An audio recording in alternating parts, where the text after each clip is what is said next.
Hey guys, welcome to the show. Today is January 15th, 2019. As always, this channel is sponsored by camerastore.com, and let's get to the news. First of all, we have Kodak coming out with a product called the Film Viewer, which for those who never had one of those slide viewers might be a new product, but this is actually very old technology. So basically you just put your slide in and you kind of like turn the light and you can see with a little loop your slide film on the little square. It also will do negatives, which I don't know why you would want to really look at a negative because you can't really see with the orange mask and the false color or inverted colors. But still pretty cool for Kodak to do something for film users or film owners, because it might be, you know, a mother or father, grandfather that has a lot of slides and wants to see them again. So yeah, it's actually fairly nice to see Kodak coming out with something like this now. Another thing from Kodak that I haven't mentioned, but I've read and I totally forgot about the news, is supposedly they've changed their backing paper.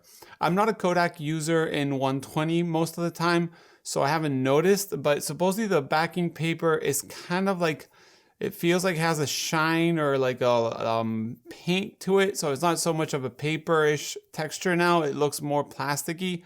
So a lot of people have been concerned about certain issues with it.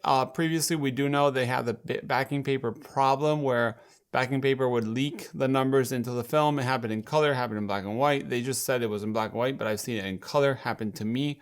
So hopefully this will fix this problem, and that's why they did the change. Then we have news from Stearman Press with their 8x10 developing solution, which is basically a tray with a lid. They've advanced in deciding what to include and what not to include. It will be for one sheet of 8x10 at a time. Do remember that you can do, usually developing times can be from 5 minutes to 11 minutes, something like that. So you can do one sheet and then move it onto stop and fix in different trays if you want to. But developing is the most important one. They're probably going to go onto Indiegogo because Kickstarter has given them some trouble before. So if you're one of those that wants a solution from them for 8x10, it's not going to be a normal tank, it's going to be a tray. Once again, we have Lomography come out with the Potsdam 100 film. Once again, it's Orwo 100 film reloaded into film canisters, 135 film canisters for all of us still photographers to use. As we all know, Orwo mostly produces for cinematography, so it's big bulk rolls. So nice to see Lomography doing this for those who want to shoot a different stock that is usually not available to consumers. Then we have Ilford with their results from a survey they did about film shooters. Mostly if people shoot film and only film and digital, how old they are, and all these things that they print, they scan. So if you're interested in seeing what the survey says, I think I filled it out myself and I mentioned it in the YouTube channel. But just in case, you might want to read about it. It's on their website. Also, we have an Intrepid enlarger update. They've managed to receive all the little electrodes and LEDs and whatnot. So they're starting to put all together. There's a few pictures on the Kickstarter update so you can see what it looks like. They say that it's extremely bright, that you can't really look at it with your own eyes.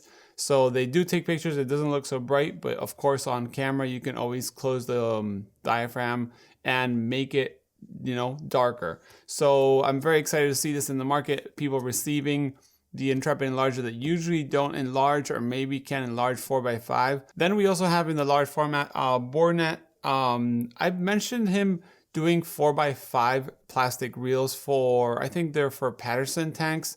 And he also has a little developer machine that basically turns and spins the tank in one way, and you can kind of make it go faster and whatnot.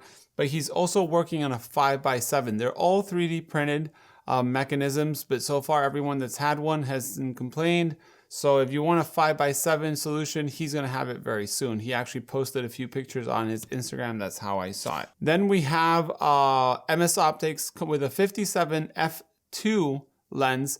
But this one, and this I found through Japan Camera Hunter on his Instagram, has a variable out of focus lever or knob or screw on the back. So kind of like those Nikon DC, which was the defocus control, these will do that too. So you might be interested in that.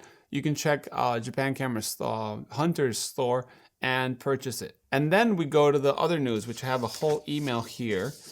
This was sent by Camera Tactile, and Camera Tactile is a project that's like Miami Vice of cameras. Okay, he's designing and printing and selling 3D cameras that are super multicolored. You got hot pink, you have hot yellow, you got green, you got blue, you got black, you got gray. Like every other color you want to do, you can do.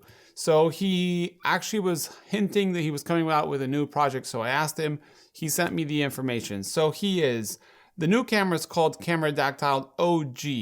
It's a handheld 4x5 camera with a helical focusing mount. It comes with different lengths, nose cones, helix assembly, depending on the lens that you want to shoot it with. So far, the options are 90 to 150, but since large format lenses don't all have the exact same flange distance when focused at infinity between the rear of the lens, I am working on designing multiple cones to fit lots of different lenses. So yeah, basically he's coming out with what looks like a point and shoot 4x5. It comes with a grip.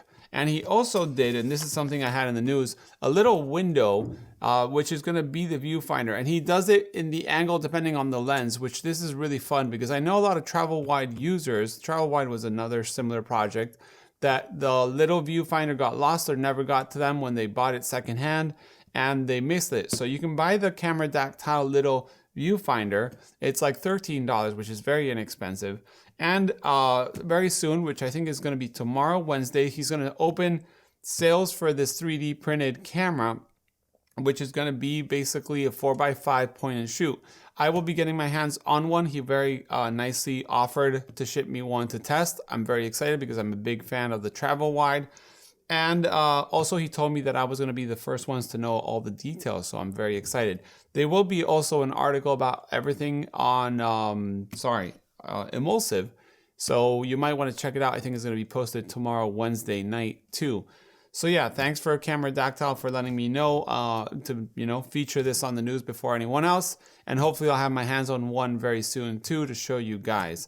So yeah, guys, that's all for the news this week. As always, thanks camerastore.com for sponsoring the YouTube channel. If you have any information, you can send an email to the email below. I don't always respond because I forget, but I do read them all. So thanks for those who've been sending emails, and see you in the next one.